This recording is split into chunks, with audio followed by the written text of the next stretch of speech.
Hearts on a midnight screen, voices rising from the in-between.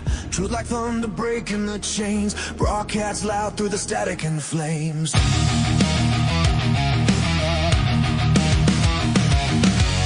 From the shadows where the outcast came, built a kingdom, built a name. No suits, no scripts, no corporate lies, just firing hearts and war in our eyes. Turn the dial, hear the battle cry, with a spark they can't deny. We are the M4 Empire, voices rising higher and higher. From the ashes we built this flame, now the whole world screams our name. Stand up, don't back down, we wear the truth like a crown. Through the storm, through the fire, we are the M4 Empire. We are the M4 Empire. Headlines burning like gasoline, fuel for the fight on every screen. They tried to bury what we would say, but the signal cut through anyway. From late night streams to the morning cast, every shot fired, every blast. A legion formed in the common lines, an army built one voice at a time. Raise your hands, let the banners fly, this is our empire in the sky. We are the M4 Empire, voices rising higher and higher. From the ashes we built this flame, now the whole world screams our name. Stand up, don't back down, we wear the truth like a crown. Through the storm, through the fire, we are the M4 Empire.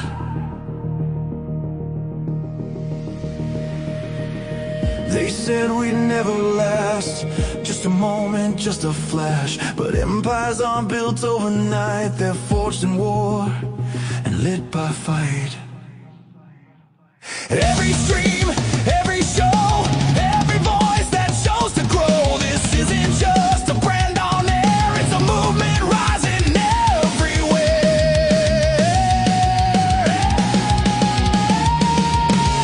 We are the M4 Empire, hear the crowd lifting us higher. Through the noise, through the flame, now the whole world knows our name. Stand tall, don't you tire, we're climbing higher and higher. Through the storm, through the fire, we are the M4 Empire.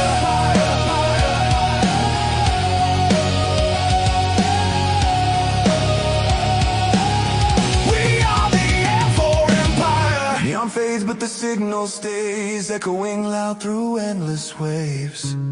From one voice to a choir's roar. Long live the M4 Empire!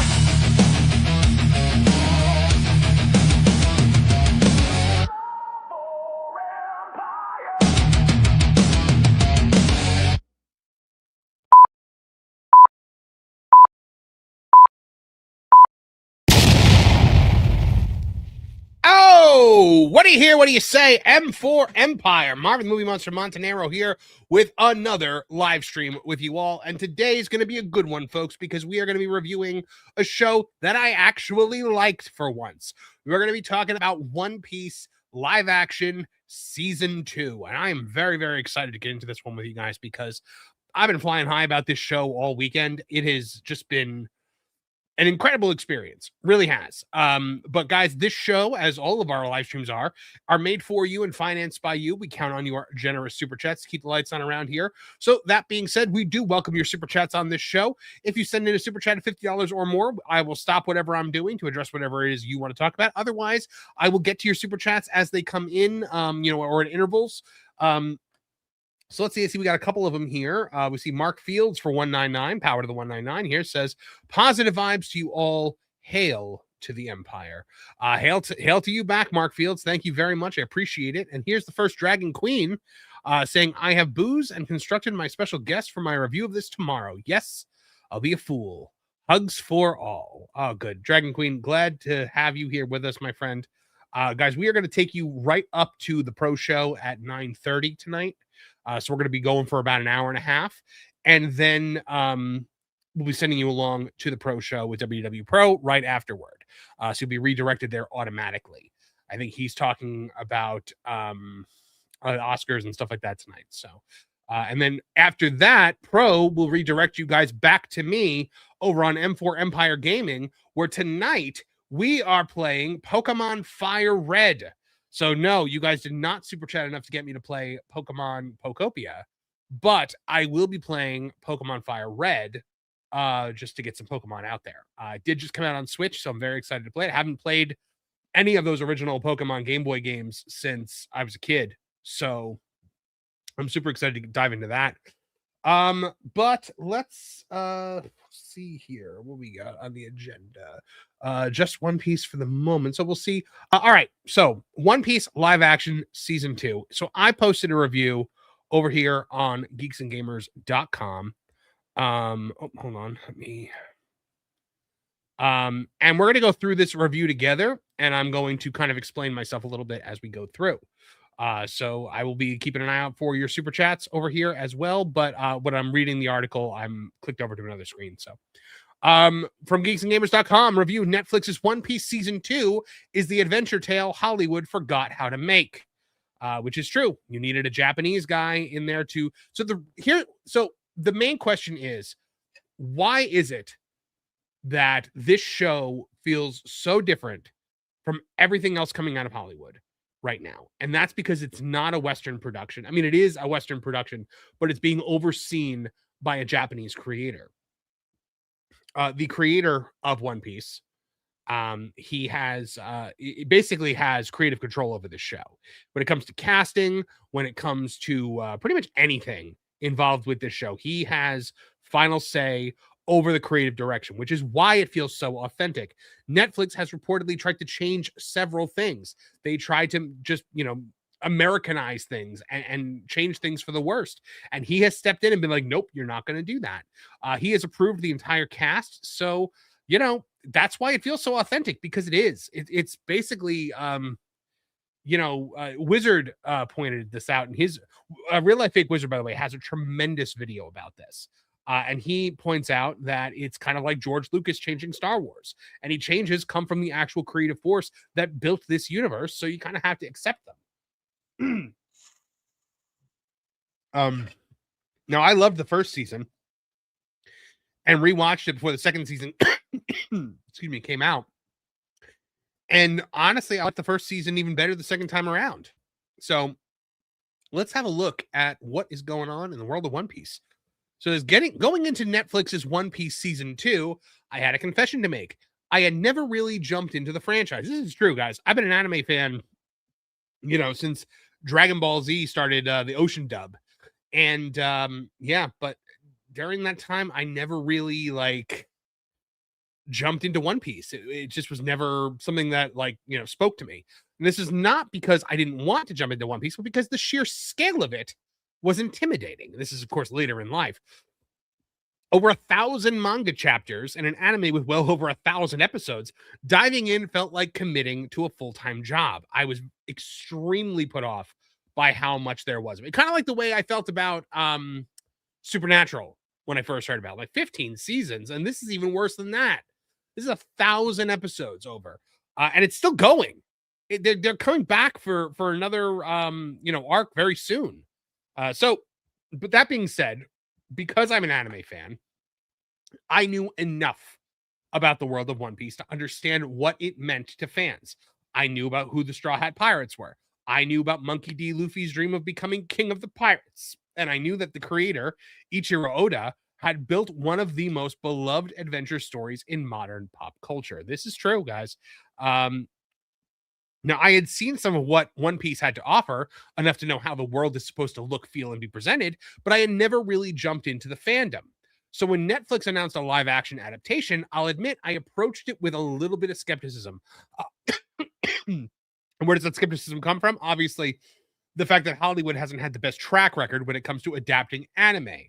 Take a look at Dragon Ball Evolution or Cowboy Bebop for, proof positive of that. But somehow, guys, against the odds, One Piece actually works. In fact, it works beautifully, and it only gets better in One Piece season 2.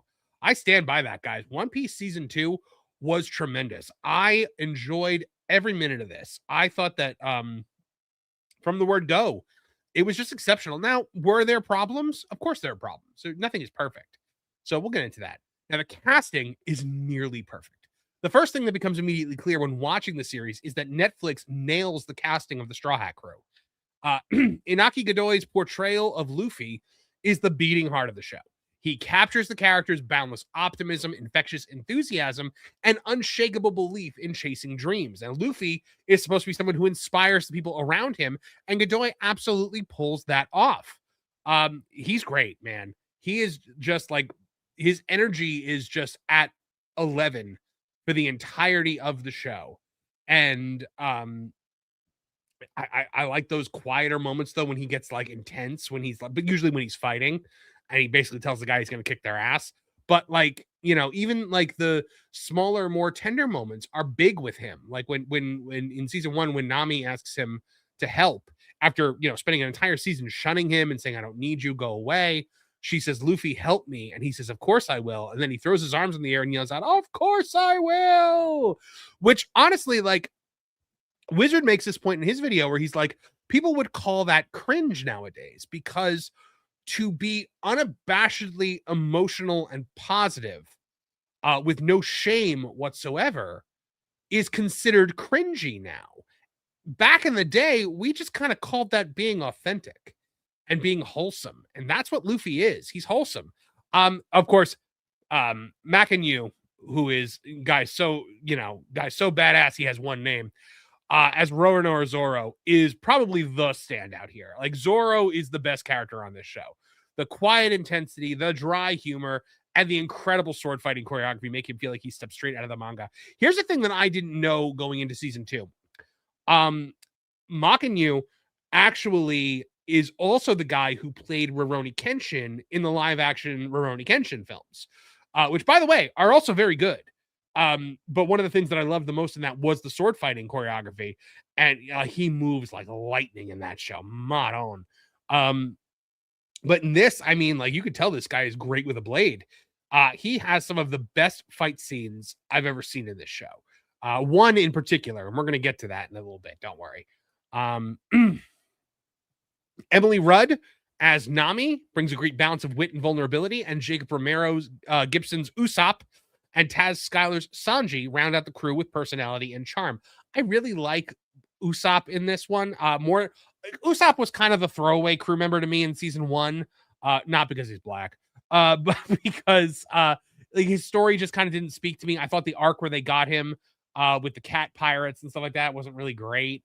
But in this one, when he kind of learns what it means to be a warrior and learns what it means to be a hero, and you know, learns about like Elbath and Elbath and you know, honor and all that other great stuff, and what it actually means to be a brave warrior of the sea. I was just locked into Usopp's story in this. And he has a moment. I'm not going to give spoilers here, guys, but he has a moment in this season where he rises to the occasion. And boy, does he ever. I mean, they pit him up against a villain that they had spent the entire season building up against. And man, does he deliver. He hits it out of the park. I thought it was amazing. Kudos to the actor. And Sanji, I mean, Sanji has always been to me like a really great part of the show. I was convinced that they put a prosthetic jawline on that dude, because I was like, there's no way that guy's jaw is like that level of chiseled. And then I saw him in an interview and I'm like, oh no, that's his chin. That's just his chin. So, yeah, so the whole Straw Hat Pirate crew were great. But what really makes the show work is the chemistry between these actors, because the Straw Hats feel like friends. Their interactions are natural, playful, occasionally heartfelt in ways that make the audience root for them. And that sense of camaraderie is what One Piece is supposed to be about. It's about being a crew. It's about friendship at the end of the day. And I love that. I really love that. And I've always loved that in stories, because the power of friendship, you know, is vital, especially wholesome friendship like this. I mean, Luffy wins all of them over one at a time. And Luffy has so spoiler alert, I have started to watch the anime since this, and I noticed Zoro is far more accepting of Luffy in the anime than he is, like, right off the bat, than he is in the live action version. So, but now once Zoro like commits to Luffy and like they become friends, he's unwavering, and I love that. um, but it's not without its problems. The casting is not without frustrations. The show does include a few race-swapped characters, most notably Princess Vivi. And while it doesn't derail the story in any major way, it is noticeable. For a series that otherwise goes to great lengths to respect Eiichiro Oda's original vision, this is one of the few areas where it feels like Netflix simply couldn't resist putting its own stamp on things. Now, I know Oda does approve all casting. So Oda approved the race swap, which I guess kind of makes it more acceptable, kind of makes it better. But I mean, I hate race swapping for the sake of race swapping. It's not something that ultimately ruined the experience for me, but it is the most Netflix decision that the show makes. Because when an adaptation is already doing a great job of bringing the source material to life, it raises the question of why these kinds of changes are necessary at all. And one of the reasons why fans love One Piece is because of the distinct world and characters Oda created. So sticking closely to that blueprint is part of what has made the series work so well. But thankfully, these moments are relatively minor compared to everything the show gets right. But it would still be nice to see future seasons lean even harder into faithfully recreating the characters as they originally appeared. Now, I know they're not going to do that. So here's the thing about the race swap characters. When you race swap for these unhinged activists, you are doing this specifically to appease them, right? So at the end of the day, there's no pleasing these people. You can't actually win this fight because they race swapped a whole bunch of characters. And what did the activists online say? Well, you killed them all. Zoro kills them all. Zoro kills most of them. They started calling Zoro the minority slayer. Never mind the fact that Zoro's Asian. It's essentially, it's like the old meme where it's like the black guy killing the white guy. And it's like, oh, you made the black guy the villain? Of course you did, right? Or if it's the white guy killing the black guy, it's, oh, right, the white guy has to kill the black guy because black people aren't, capable or whatever. Then it's a black guy killing a black guy. Oh, so black on black violence is just perfectly fine with you, right? And then it's a white guy killing a white guy. And the response is, what, there's no black people in this? So you can't win with these people. So why try? Just recreate the characters faithfully. Just do it. At the end of the day, who cares what they say? They have no power anymore. They really don't. They used to. People used to have to listen to these people. They don't have to anymore. You can't please them. You can't win. It's like Harry Potter making Snape black, right? You're not going to actually win over the people that are mad at J.K. Rowling. So why are you even trying? It's mind-boggling to me. But I digress, and we carry on. All right. So it also respects the source material mostly. One of the biggest fears that fans had going into this series was whether Netflix would respect Oda's story. Now, what we have since learned is they don't have a choice in respecting Oda's story. They don't have a choice at all because Oda has creative control over the show, meaning that Oda is allowed to do whatever the heck he wants. He can veto their decisions. He vetoes their casting decisions. He makes final approvals on everything. So yes, it's respecting the story because it has to. But for the most part, it respects the source material tremendously. The tone, the characters, the spirit of adventure all feel true to the original story. And I can say that now that I've started to, wade into the original story. The series captures the sense of wonder and freedom that has made One Piece such a global phenomenon. Even the weird, whimsical elements of the world, like stretching powers, eccentric pirates, and people with fish heads, along with over-the-top personalities, are embraced rather than toned down. That's the thing that I love the most. When adapting, so we live in a world, right, where Damon Lindelof, who's one of the writers on Lanterns, is going around saying, well, we all agreed, he's saying, well, we all agreed that, the green in Green Lantern was stupid. We all agreed the Green Lantern. So they're taking the source material and they're essentially wiping their butts with it. They're embarrassed by it. This show is just unabashedly all there for it. Oh, a guy with a goat head. Oh, a guy with a fish head, a guy with like a fish tail on the back of his head. Absolutely, let's go for it. Let's not shy away from that. Big ridiculous wig, sure thing. Because Grant Morrison just did this whole takedown of Damon Lindelof, where he was just like, I'll do my Grant Morrison impression for you guys, where he was just like, why do these? I'm trying to think what he said. He's like, these Hollywood creators, they come in here and they just want to, they're just embarrassed by the comic book properties. Is supposed to be, basically, you just have to sound like a drunk Scotsman to be him. But when I have an actual quote in front of me, I'll do it a lot better. Basically, he's like, these people are embarrassed by the comic book properties that they're supposed to be, bringing to life on the screen. And these people are clearly not. The people behind Netflix, this show, are not embarrassed by it. They're like, yeah, big swirly wig, sure, we'll go for it. Big fish head, sure, why not? I want to just address this, by the way. Zero Mitsuo says, isn't it hypocritical to say some race swaps are fine, but others aren't? Doesn't that defeat the whole logic and consistency of the argument? I'm not saying that some race swaps are fine. I don't think any race swaps are fine. I think that adherence to the source material is a must. I don't like race swaps at all. I think that race swaps for the sake of appeasing activism is ridiculous. So no, I'm not saying that these race swaps are fine. I'm saying that they're a negative for the show. In fact, you'll see at the end of this, my review score dropped an entire 1.5 because of these race swaps. So, but the story itself, so the race swaps are happening, but the story is so good that like it kept me there. Like it didn't push me away. It was repellent. Don't get me wrong. Like I don't like race swaps at all. I think they're dumb and I think they're disrespectful to the fans. But at the same time, the story was so good that it kept me engaged and it didn't ruin it for me, if that makes sense. It dropped the review score, but it didn't kill it for me. I hope that makes sense. All right. So yeah, people in Hollywood are embarrassed by these properties they're supposed to be adapting. Not One Piece, man. They are just embracing the weird. Instead of trying to make One Piece realistic, the show leans into its fantastical nature and invites viewers to come along for the ride. But the mostly in that headline does matter, and let's talk about it again. As mentioned in the previous section, for all the care the series shows in bringing Oda's world to life, there are still moments where Netflix can't quite resist making those social changes that feel unnecessary. Most notably, the aforementioned race swaps are jarring to anyone familiar with how these characters are supposed to look.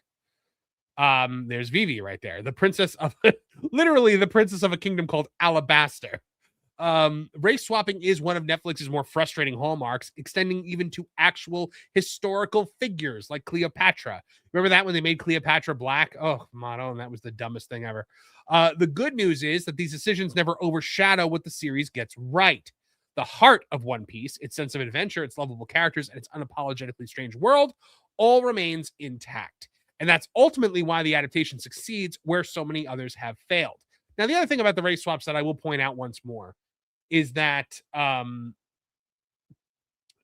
because Oda is putting his stamp of approval onto it, I can't really push back on it too hard. Because it's the creator, it's his property. Who am I to tell him what he can and can't do with it? It belongs to him. So, there you have it. The world itself, though, is a character in this show. And that is always the best, when the setting itself can be a character. And in the first season, the East Blue, and in the second season, the Grand Line, are characters in this show. The thing the series gets right is also its production design. The pirate ships, the ports, the costumes, the sets, everything feels vibrant and colorful in a way that perfectly captures the adventurous spirit of the story. It's a cartoon come to life, an anime come to life. It is animation done in live action, and it leans into the cartoonish elements. Like, it doesn't go as far as to do like the anime, like when they fall over when they're really surprised or anything like that, but it does kind of like go there with the more cartoonish reactions that a lot of these guys have. Wizard pointed this out in his video, like one part where like when Luffy's about to be executed in one of the first few episodes. It's not a huge spoiler, guys. He's supposed to be like, sorry guys, looks like I'm dead. Like that's how he does it in the anime, where he's like very like he smiles in the face of death. In this, he smiles in the face of death as well, but there's also like tears in his eyes, and they tried to make it a more somber moment. I don't think that works as well. But for him to just be like, sorry guys, I'm dead, like, I don't know if that would work in live action. So I don't know. At the end of the day, maybe some things are not transferable.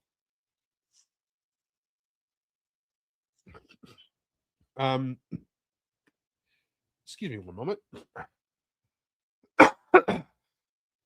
Oh, excuse me. By the way, how apropos is it that the ad on the bottom of the screen here is for A Knight of the Seven Kingdoms, the other best show that came out this year? I mean, Knight of the Seven Kingdoms was tremendous as well. So locations like the Barati restaurant ship in season 1 or Little Garden in the Drum Kingdom in season 2 are very memorable. And the series does a fantastic job of making the world feel vast and full of possibility. Guys, every new island that they visit, every new town they go to feels wildly different from the one that came before it. And that I love. I love the various different settings and feelings that this show gives you.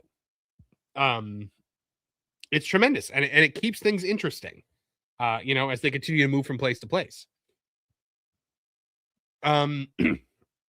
Yeah, I said you can practically feel the ocean breeze and the thrill of adventure. But the best thing about the show, guys, is it's just fun. It's just a fun show.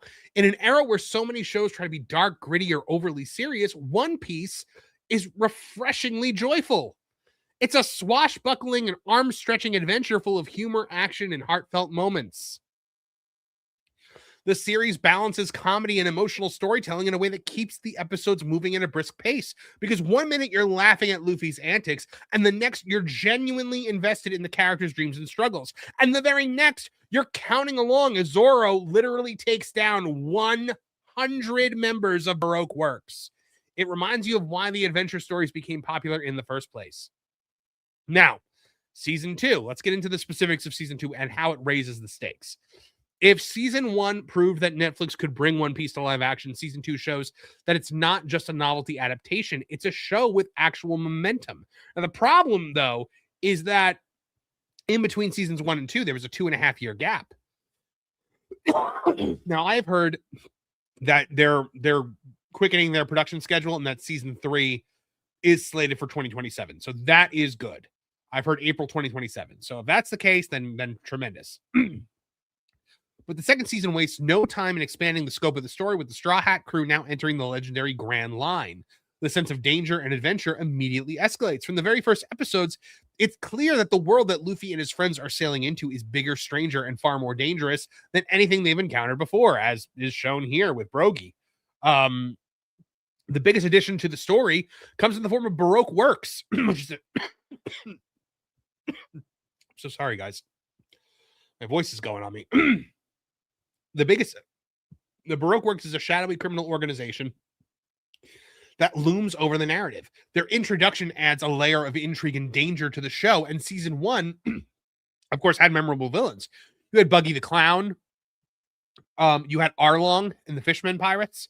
Those were great villains, really great villains. But season 2's antagonists are part of a larger conspiracy that gives the story a scale that hints at this massive saga that fans of the manga and anime already know about. Excuse me. But yeah, Baroque Works and Wapple and all of these villains this season were just really, really cool. They're also wonderfully over the top in true One Piece fashion. One of the great strengths of the Netflix adaptation is that it doesn't stand down the weirdness of Oda's world, and season 2 doubles down on that commitment. So we're talking about characters like a massive marine constantly chomping on two oversized cigars named Captain Smoker. He literally has smoke powers, guys. He can disappear into smoke.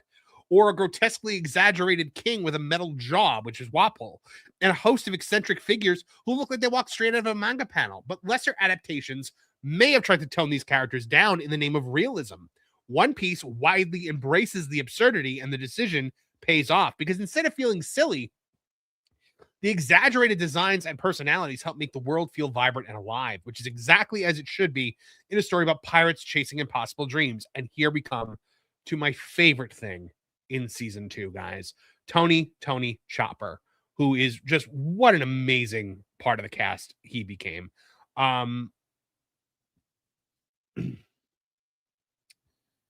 So I'm just looking at the chat right now to see what you guys are talking about. Please, guys, super chat in your feelings about this so I can read them aloud as we go through, because I'd love to make you guys a part of this conversation as well. Then there's Chopper, one of the most beloved characters in the entire franchise. I mean, he's adorable, right? So introducing a talking blue-nosed reindeer into a live-action show could have easily gone wrong, but the series handles Chopper with a surprising amount of warmth and charm. His introduction brings a heartfelt new dynamic to the Straw Hat crew, adding both emotional depth and an extra dose of humor. It's hard not to immediately fall in love with Chopper. Critics and fans alike have praised the show for making Chopper feel authentic to the source material while still working within the live-action world. His presence is both wholesome and genuinely funny, and he quickly becomes one of the highlights of the season. He also becomes like his story is like legitimately like tear-jerking. Chopper's story is like, it really hits you in the feels, right? Like I couldn't say enough good things about Chopper's backstory in this. I was like, really, we're dedicating the penultimate episode of this season to this character's backstory?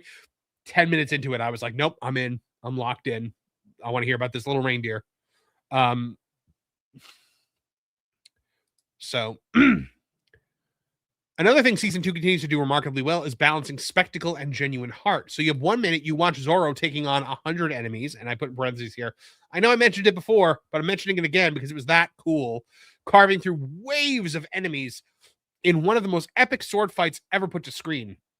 The choreography, the intensity, and the sheer scale of the moment feel ripped straight out of the pages of a manga. And guys, Netflix put it out as a standard solo video. I'm gonna kill the volume here because of the, but I mean, like, you look, they even put a counter down there, and it's just like non-stop phenomenal action. This is, guys, this is the modern version of the Kill Bill Crazy 88 fight.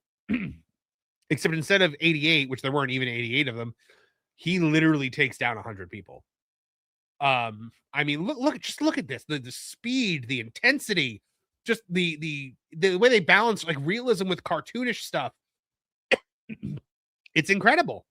It's incredible. And it just, guys, it keeps going. I mean, this goes for a really long time. He just goes absolutely ballistic, going up and down the stairs.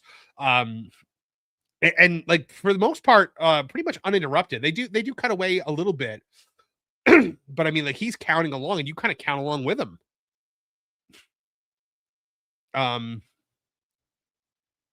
You know, this little doofus with the crown here, that's like the guy he's trying to get to. When he finally does, it's very like cathartic. We see that they keep throwing themselves at him and he's just carving his way through. It has to be seen to be believed, and it should be seen within the context of the show.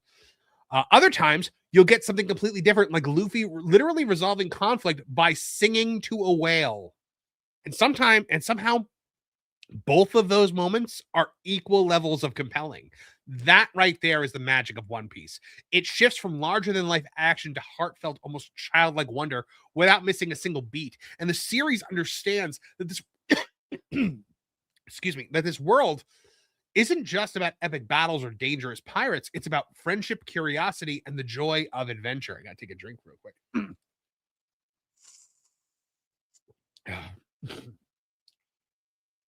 Sorry, I don't know what's going on, guys, with my voice.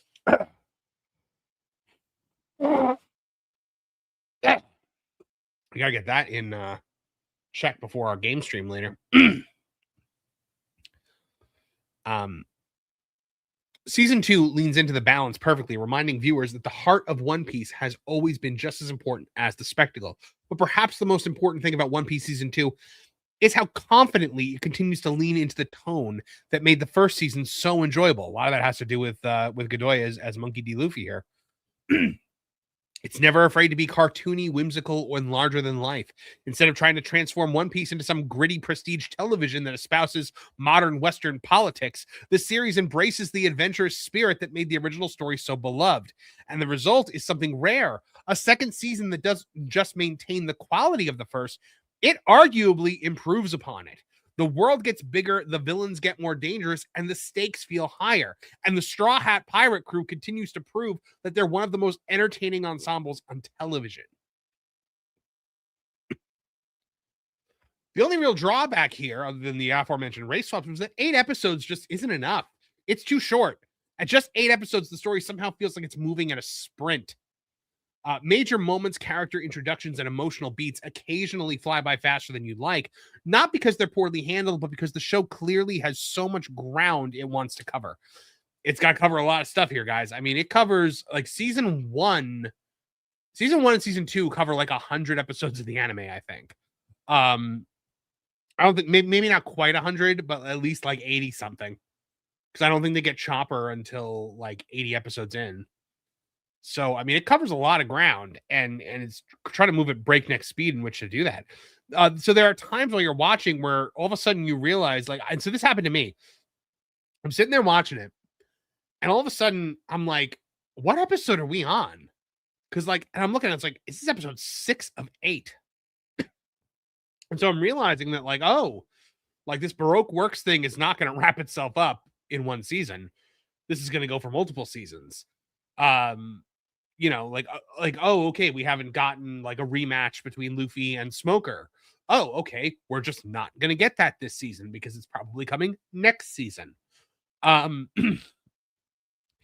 It's not enough episodes. I really honestly think the show would have benefited from a 10 to 13 episode season. You're not giving the characters and the adventures the time that they deserve to breathe. The show does an admirable job of adapting such a massive story in a limited runtime, but a few more episodes would have allowed a few of those moments and arcs to land with a lot more impact. But in a strange way, that frustration is also kind of a compliment, because the biggest complaint about One Piece isn't that it's bad, it's that you just want more of it. But thankfully, guys, there is more of it. So perhaps the most surprising thing about the show is what happened after I finished it. When I ran out of episodes of One Piece, I was not ready to leave the world behind. So I did something that I hadn't done before. I started watching the anime. Started from episode 1. Like, part of me was like, oh, should I continue from like where they're at? And I'm like, no, just start at episode 1 and just keep going. And suddenly, remember that 1,000 episode mountain that I talked about in the beginning of the review, where I was like, well, that's like an insurmountable mountain. It seemed like a huge burden. That's not a burden anymore. It's not intimidating. It's not daunting. It's exciting. It's like, oh my gosh, there's so much more One Piece for me to have. Like, I'll never run out. Well, that's not to say I'll never run out. I won't run out for a very long time. But there's a treasure trove of stories waiting to be explored. The live action show didn't just adapt One Piece, it made me want to dive into it. And now that I started experiencing both versions, I've gained an entirely new appreciation for the franchise that helped inform this review.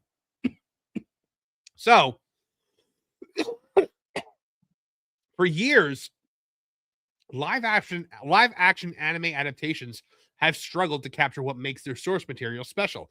But Netflix's One Piece proves that it can actually be done. With strong casting, respect for the original story, and a genuine love for the world that Eiichiro Oda created, the series manages to deliver something rare. That's a live action adaptation that actually feels like One Piece. For longtime fans, that's a celebration of a beloved story. And for newcomers like me, it's the perfect invitation to set sail. The final verdict for One Piece Season 2 is an 8.5 out of 10. Race swaps in a season that feels too short leads to some pacing issues, keeping this from being a perfect 10. But One Piece Season 2 actually improves on the first season and creates a gateway into one of the greatest stories ever told for newcomers like me. So there you have it, guys. I am just in love with this world. I honestly am. I want to dive in more to it. I want to I want to hear what you guys have to say. Send in your super chat. Let me know. Because I just want to talk about this with people. Like, I started watching the anime, and I was like ready to be like, okay, there's gonna be a lot of like, pacing issue, pacing. I've watched Shonen Jump battle animes before. So I know there's going to be a lot of filler. I know that things are going to move very slowly. I know that, like, the end of the episode is always going to come as like a, ugh. I've been through Dragon Ball. It happens. But I was really surprised at how fast these episodes move. I had to check because like 25 minutes flies by like it's 15. And the first episode like is exactly like the anime. So I'll tell you, I've gotten up to the part where they first meet Usopp. That's where I'm at in the anime. It's probably about like 10, 11, or 12 episodes in. And yeah, so far it's very faithful. I mean, look, there are things that, like the Buggy stuff, Buggy the Clown was way different in terms of like setting and in terms of like the way the battle unfolds, but that's just a pacing thing that, I don't think you could do the way it's paced in live action. Especially on a show with 8 episodes. There's a whole like subplot with the dog that wasn't actually in there, and the mayor of the town. So I was like, yeah, you're forgiven for not. But that's why the anime is awesome, because you can dive deeper into these things.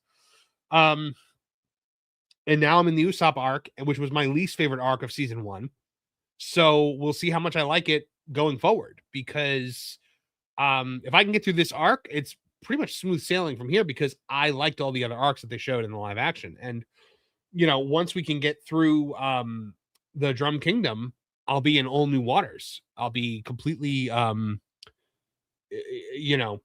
a new experience here. Guys, it's really good, and the anime is even better. I was amazed at how good the anime was. I haven't fallen in love with an anime like that in a long time. My wife has tried to make me watch things like Naruto and stuff like that, and I've kind of been like half watching and whatnot. She likes slice of life anime too, so she watches a lot of like like Help, I've Become a Vending Machine or something like that. Like, I'm not even kidding. She literally watches an anime where a person is reincarnated as a vending machine, and I'm like, is it like a talking vending machine, like a magic vending machine? She's like, no, it's just a vending machine. I'm like, all right. She watches this baseball one too. It's really weird. Oh, here we go. We got a super chat coming in. RDG or RGD 425 for $4.99. In my opinion, they should have made this season past Drum Island. Does that mean Alabasta is ending halfway through season 3? I would say probably. I could see them, or maybe I hope they don't draw it out. Because I'm not as familiar with the with the way the anime is paced beyond the point where I'm at. So I'm assuming Alabasta happens immediately after Drum. So yeah, that is yeah, they might do that. Does that wrap? I don't know if that wraps up the Baroque work stuff. With with Crocodile or whatever they got, Mr. Crocodile or whatever his name is, Mr. Zero. But I'm looking forward to it. I'm looking forward to seeing there's a whole lot that's got to be like wrapped up here. So I assumed that Alabasta was going to be the entire 3rd season, but maybe I'm wrong. Maybe it's going to wrap up quickly and we'll move on to something else. I have no idea. So I'm seeing a lot of you guys in the chat are saying that, you've been watching the anime for years. It's really good. I see Pastor Muppet saying it. My class is just saying it's good that you're finally watching something that doesn't piss you off. Let me tell you something, man. It is so refreshing to watch something that I like. It really is. Night of the Seven Kingdoms and this, I mean, like, there's still good stuff out there. It kind of restored my faith. Now I got the Mario movie in a few weeks. So I'm excited for that. Like, that's going to be good. The Buffy reboot was canceled, so that's fantastic. I don't know, man. I'm like super happy about it. I'm waiting to hear about the Oscars viewership because actually let me Google it real quick. Oscars viewership 2026. Let's see. Salon.com says the Oscars were almost optimistic in 2026. Let's see. Kylie Jenner broke up with Timothy Chalamet. Oh no. What we know about viewership right now. Let's see, from the Cincinnati Enquirer. They said, here's what we know so far. Oh, come on, get out of here. I know you can't see the screen, but I am just looking here. 98th Academy Awards. Nielsen Media Research tracks viewership, has not yet released totals. The Inquirer contacted Nielsen for anticipated release date. Academy Awards continue to increase in viewership after a huge drop in 2021 when only 10.4 million tuned in. That was during the pandemic when nobody could leave the house. Viewership reached a recent high in 2025 with 19.7 million. I would be shocked if it beats 19.7 million. I don't think there was anything that really like ignited the box office like that. Let's see. RGD says it just feels like they made the end scene too big for it not to be a season long. I can see that. Flying Blind and Rocket Cycle dropped a 199 super sticker. Thank you very much, Flying Blind and Rocket Cycle. I appreciate it. We very much appreciate any help that you guys offer in keeping the channel going. This is my this and the websites are my full-time job. So this accounts for, half of my income. So it definitely helps. Every little bit helps when you guys super chat in. But yeah, the Oscars were a mess. And by the way, the girl that played Princess Vivi went on a rant about Palestine, about how they need a ceasefire. And I'm like, girl, there's been a ceasefire for the last 6 months, hasn't there been? There's been a ceasefire. But they don't know that because they don't actually care.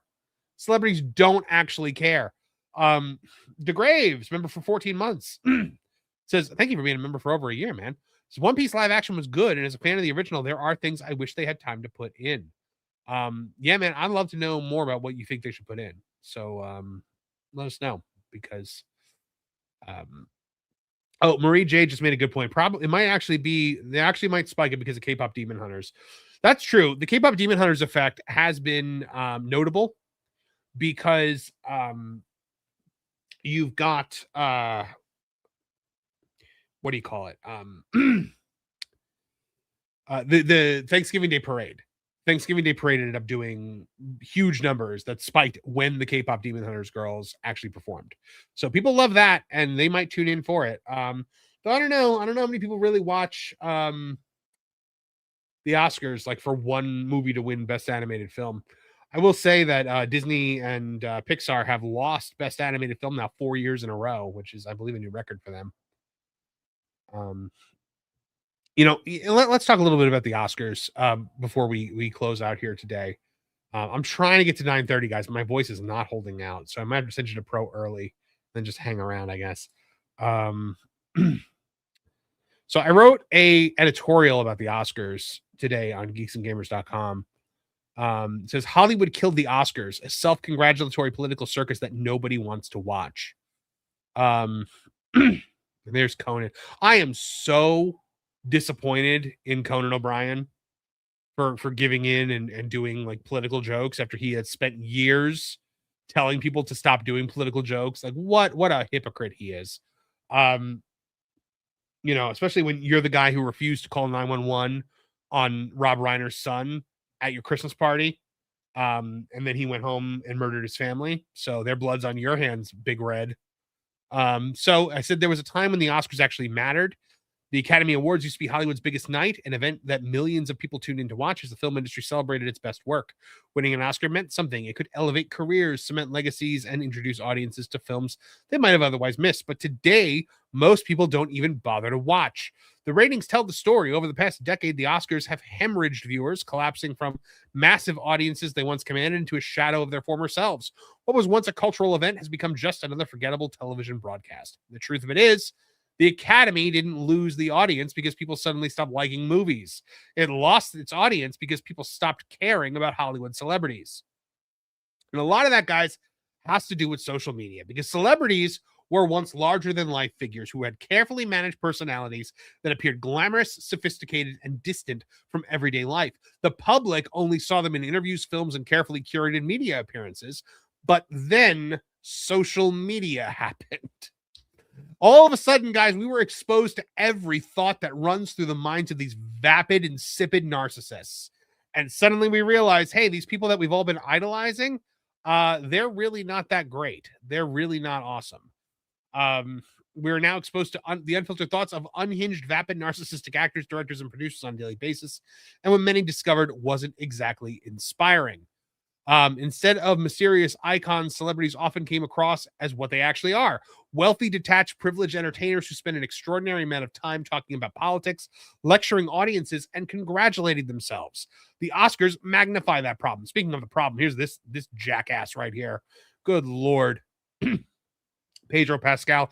Did you notice that he shaved his mustache off? So he couldn't shave his mustache to be Reed Richards, but he shaved it for the Oscars. By the way, guys, he's coming out of the closet soon.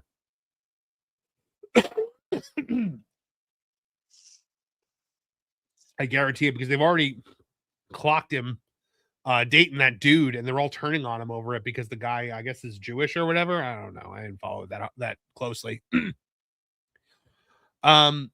And especially after numerous scandals by some of the very people being honored year after year, the willingness of the public to view these people as anything other than the very worst of us has run out. Guys, at the end of the day, we have seen the Oscars prop up Woody Allen again and again, who's married to his daughter. We have seen them prop up Roman Polanski, who cannot even enter this country because he would be arrested for being a PDF. And the release of the Epstein files, let's just say for YouTube's sake, the release of those files has showed us exactly what these Hollywood phonies are. And what they are is something much worse than just egomaniacs or narcissists. What they are is pure evil, the purest evil that there is in this world. And that's all I'll say about it. And nothing is being done about it. Nobody is doing anything about it. And they're just going to keep doing it again and again and again. I'm tired of it. I'm sick of it, man. These people are the worst. They have too much power. They have too much money. It's disgusting. At its core, the Oscars is a room full of famous people telling each other how amazing they are. That dynamic worked when audiences still idolized celebrities, but that era is long since over. Because when viewers watch the show today, they don't see aspirational figures. They see a group of millionaires and billionaires delivering speeches from a stage while the rest of the country struggles with everyday problems they'll never know.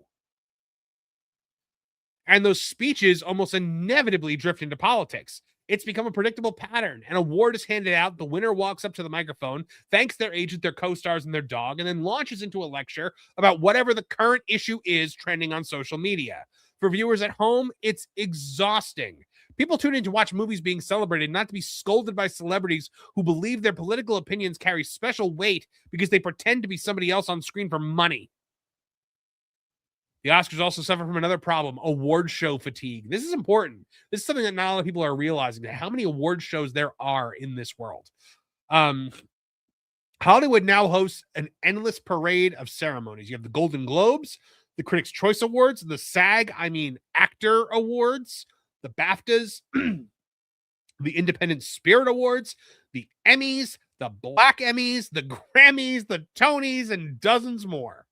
There are just so many award shows, guys. And the Oscars come so late in award show season that by the time it gets here, audiences have already seen the same winners announced multiple times. How many times can you watch one battle after another, that absolute snooze fest nonsense political film, win an award? Nobody went to see it. It bombed at the box office, but it raked in all of these awards, so they're going to think it's a success.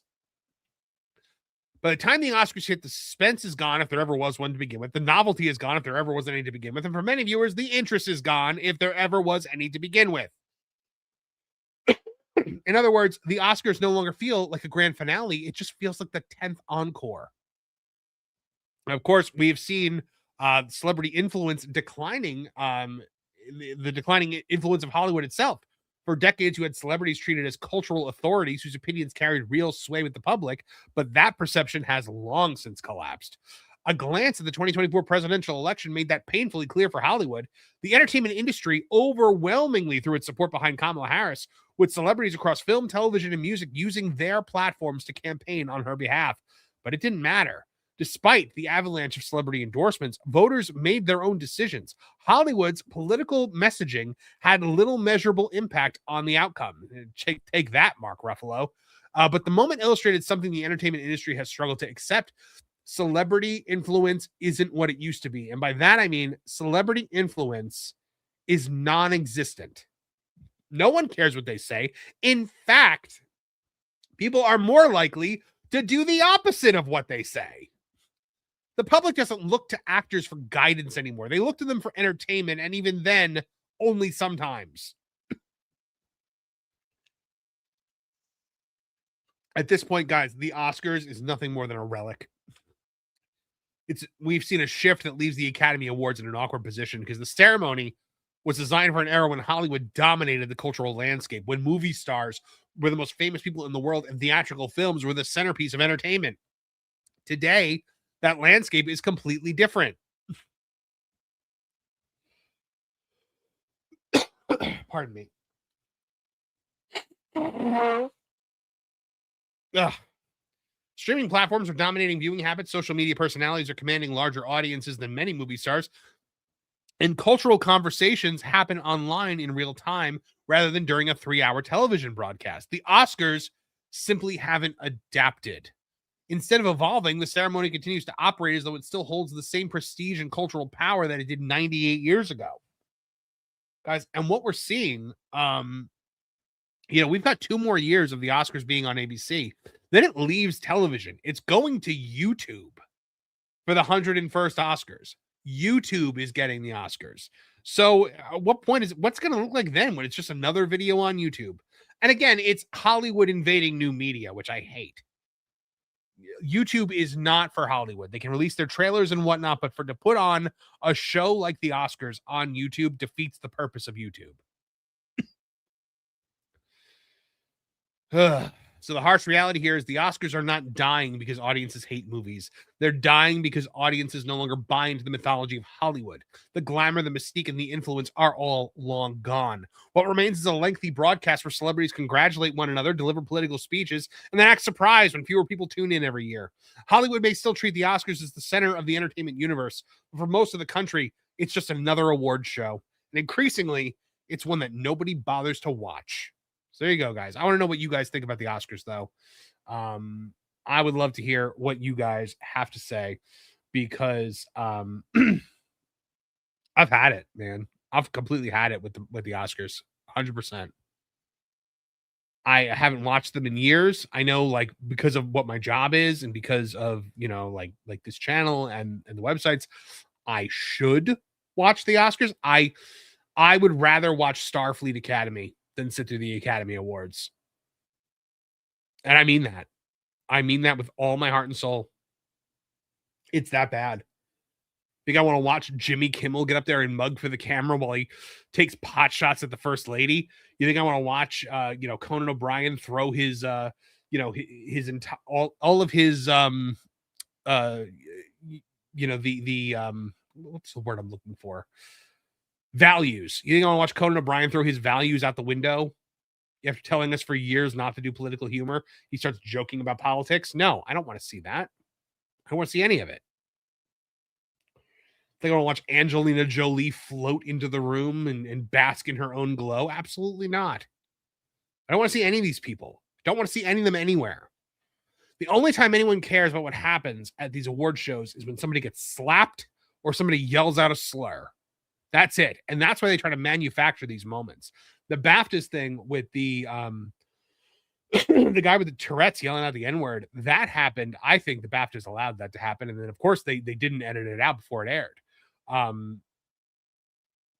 We're all tired of the Oscars. We're tired of celebrities. We're tired of celebrity culture. We're tired of politics being involved in literally everything.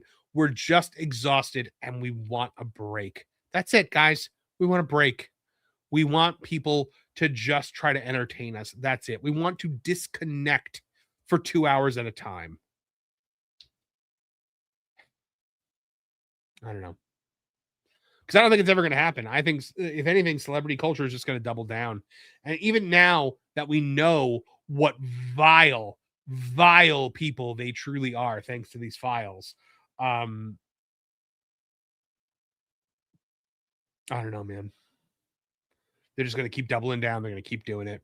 Rachel Zegler is going to keep getting in front of cameras and saying the ridiculous things that she has to say. Lauren and I are going to talk about that tomorrow, by the way, on M4Cast AM.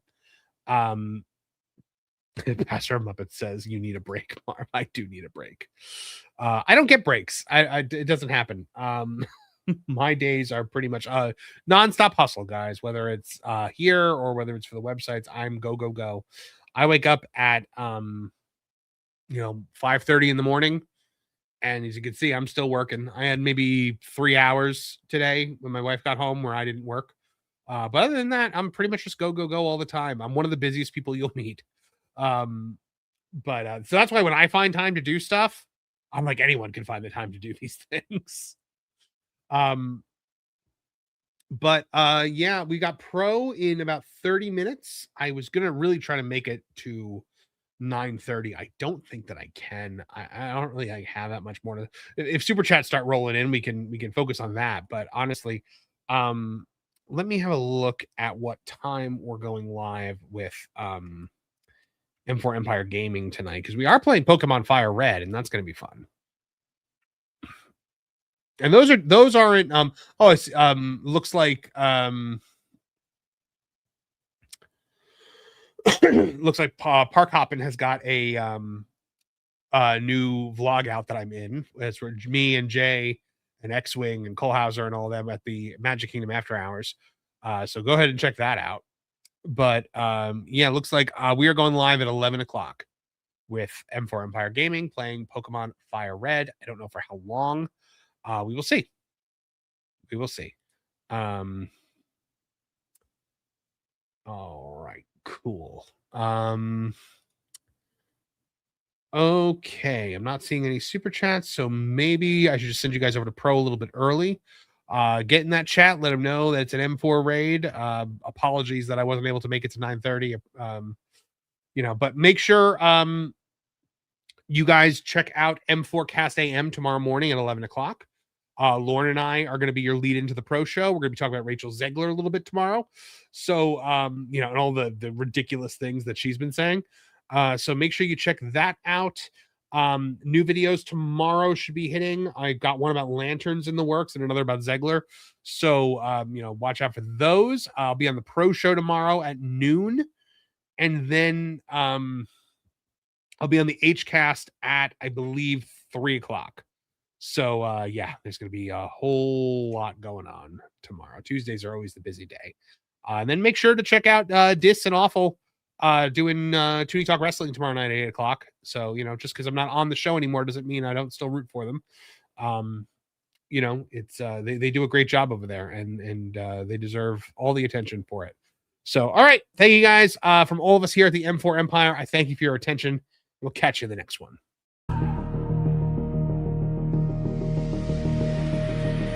They said we'd never last, just a moment, just a flash. But empires aren't built overnight, they're forged in war and lit by fight.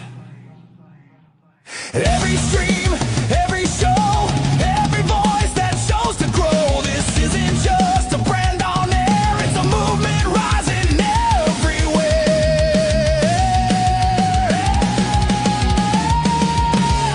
We are the M4 Empire. Hear the crowd lifting us higher. Through the noise, through the flame. Now the whole world knows our name. Stand tall, don't you tire. We're climbing higher and higher. Through the storm, through the fire. We are the M4 Empire.